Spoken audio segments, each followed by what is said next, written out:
Bonjour mes amis. Euh, Reprenons notre sujet pronom relatif avec préposition. Okay. Alors tout d'abord, rappelons-nous que le pronom ou remplace le complément indirect et ça veut dire qu'il remplace la place ou le temps qui sont souvent introduits par des prépositions à, dans, sur, etc. Je suis allé au restaurant où nous nous sommes rencontrés pour la première fois. Autrement dit, nous nous sommes rencontrés dans un restaurant et je suis allé à ce restaurant. Pas trop compliqué. Okay.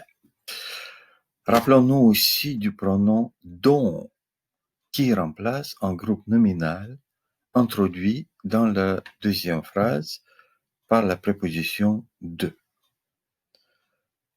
C'est ce pronom dont nous nous rappelons.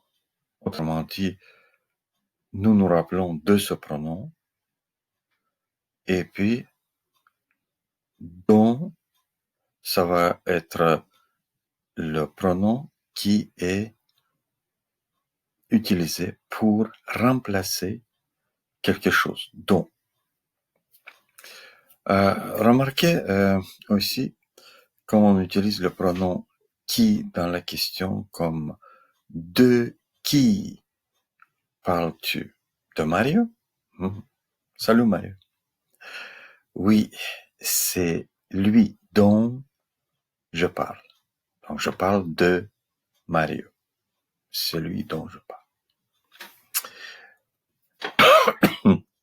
Voici un autre exemple. Quel autobus veux-tu prendre?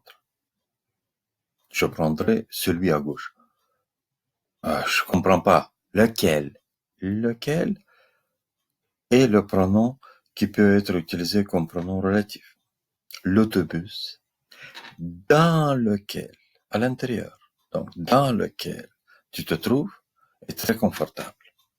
Autrement dit, tu te trouves dans cet autobus et l'autobus est confortable. Pour éviter la répétition, nous faisons une phrase complexe en reliant deux phrases avec le pronom lequel, mais ce pronom est lié avec la préposition dans. Continuons. Donc, c'est la règle. Si vous voulez faire une phrase complexe et il vous faut utiliser à la place d'un mot un pronom qui n'est pas le pronom simple comme ou, dont, alors vous utilisez le pronom lequel avec une préposition convenue. La compagnie pour laquelle je travaille produit des ordinateurs. Ici, je ne peux pas utiliser un pronom relatif simple. Alors, j'ai utilisé le pronom lequel qui a la forme féminine laquelle avec la préposition pour. Résumons cette règle. Si vous avez un complément qui est introduit par une préposition, mais ce n'est pas le complément qui peut être remplacé par ou dont, vous utilisez le pronom lequel, laquelle, lesquels ou lesquels avec la préposition nécessaire, dans, pour, sur et ainsi de suite. Mais aussi les prépositions à et de.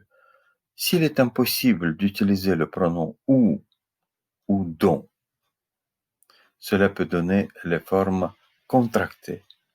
Auquel, duquel, desquels. Nous avons vu ça déjà. Donc, ça ne devrait pas être trop difficile.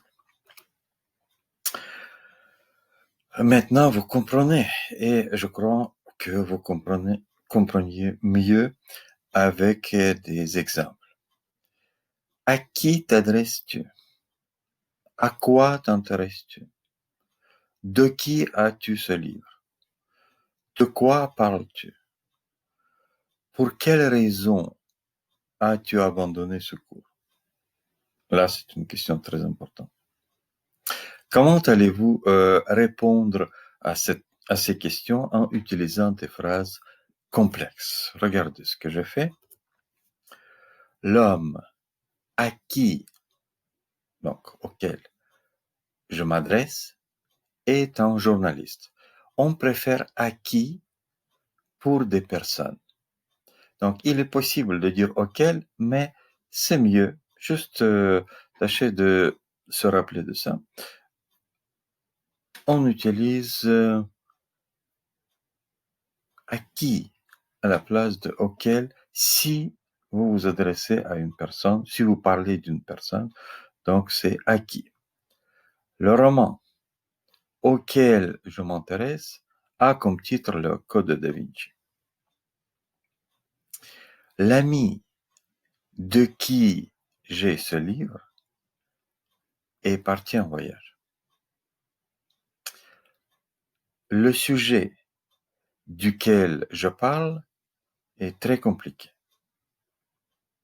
La raison pour laquelle j'ai abandonné ce cours est bien personnelle. Comme vous voyez ici, on ne peut pas utiliser les pronoms relatifs simples. Alors, nous devons utiliser les pronoms relatifs avec préposition. À qui, de qui, à quoi, de quoi, auquel, duquel, pour qui, pour lequel, pour laquelle, etc.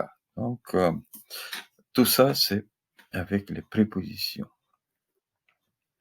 Maintenant, votre devoir. Ma foi, je comprends que tout cela peut paraître trop compliqué, mais je vous assure qu'en faisant des exercices, vous vous habituerez peu à peu à l'utilisation des pronoms relatifs. Regardez aussi cette vidéo qui est bien faite et contre laquelle je n'ai pas d'objection. Voilà, c'est tout. Merci beaucoup.